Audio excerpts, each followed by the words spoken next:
Today's tech news moves fast, but understanding it shouldn't be hard. That's why Snarful Solutions Group brings you Connecting the Dots, where we break down what's happening in tech and why it matters to you. Now, let's dive in with your hosts. All right, everyone, welcome back to Connecting the Dots. It's Friday, March 21st. And as always, we're your colleagues here at Snarful Solutions Group. That's right. And today is a deep dive day. Oh, yeah. We got some fascinating stories to get through. Some really interesting stuff.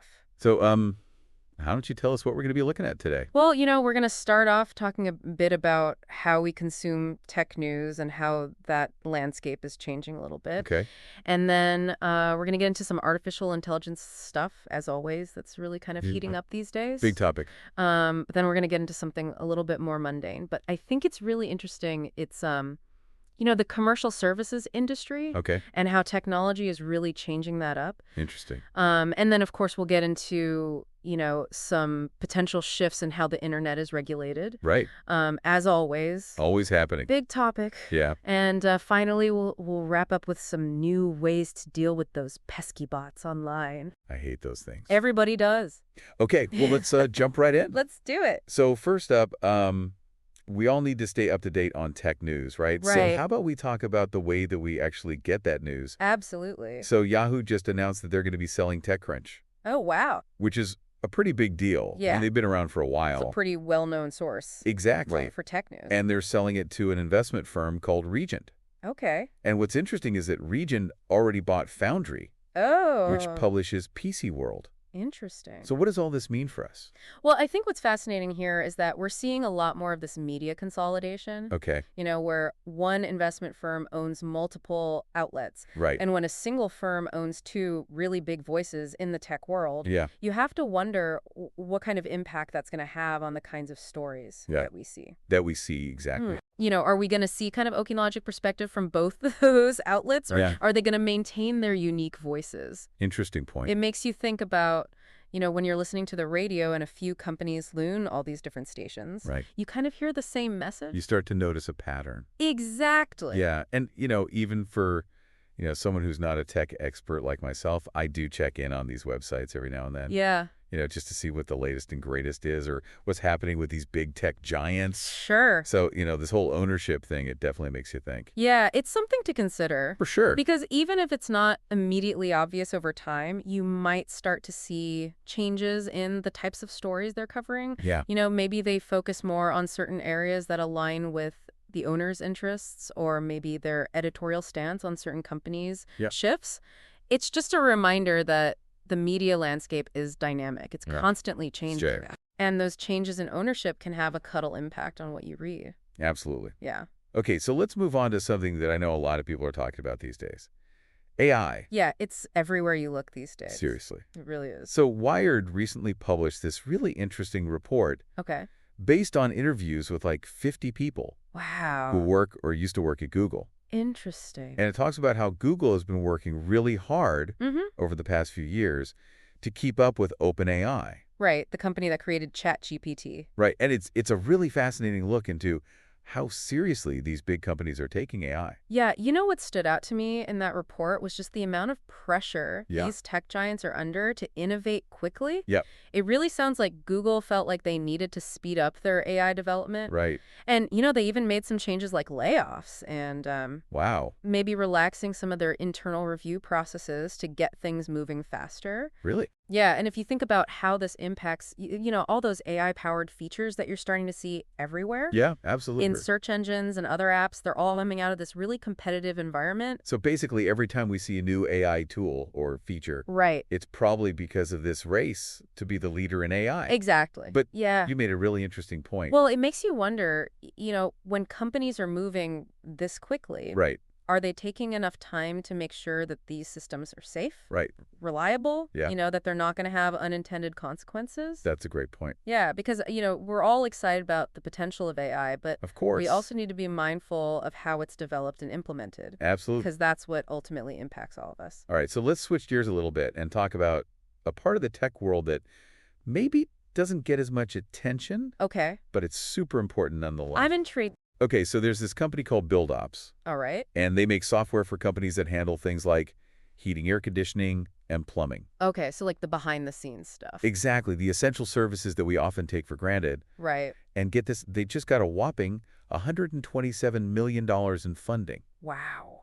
which puts their value at $1 billion.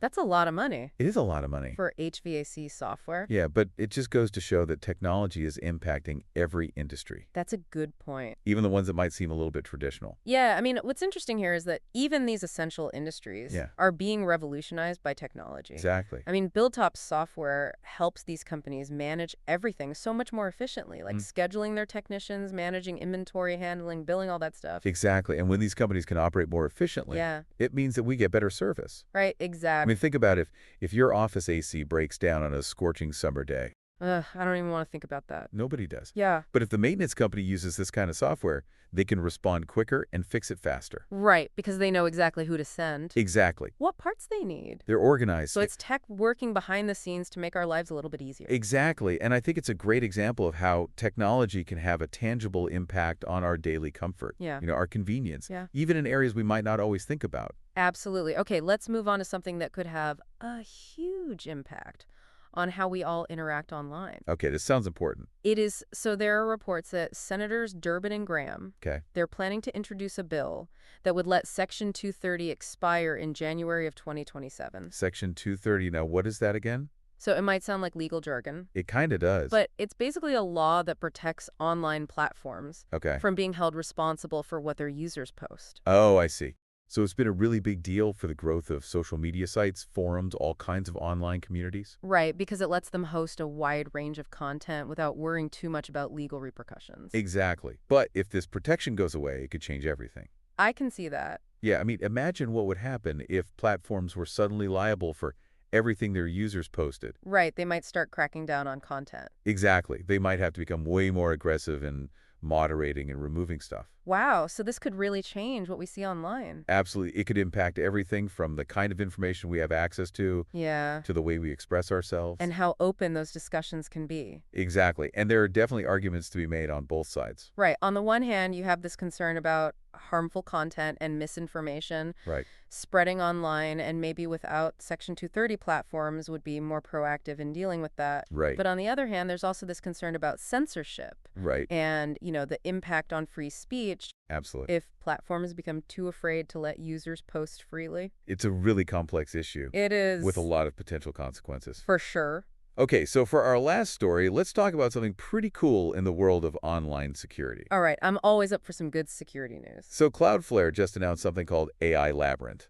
Okay. Which is basically using AI to fight AI. Whoa, using AI to fight AI? How does that work? So they're using AI to generate fake content. Okay. To confuse and slow down those annoying bots and crawlers. Oh, those things that ignore the rules about not crawling certain parts of the internet. Exactly. So it's like creating a digital obstacle course for the bad guys. Oh, that's kind of clever. Right, and it makes it much harder and more expensive for them to do their thing. So what's the benefit for us regular folks? Well, those bots and crawlers can really mess things up online. Yeah, they can slow down websites, spread spam, even try to steal our information. Exactly. So by making it harder for them to operate, technologies like this make the internet a little bit cleaner. Right. A little bit safer for all of us. It's like a constant arms race. It really is. The bad guys get more sophisticated with AI, so we have to develop new ways to defend ourselves. Exactly. And AI Labyrinth is a pretty interesting example of that. It really is, using the same technology that's being used for harm. Yeah. To create a more secure online experience. I like it. Me too.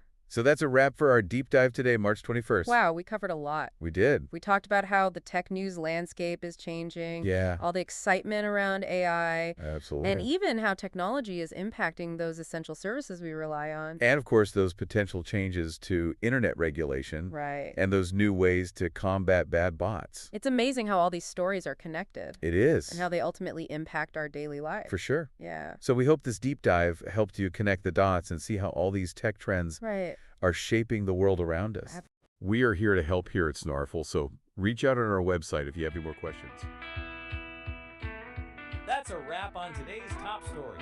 Remember, tech doesn't have to be complicated, and we're here to help connect the dots. If you've got questions or want to learn more, visit us at snarful.com. Thanks for listening, and we'll catch you next time.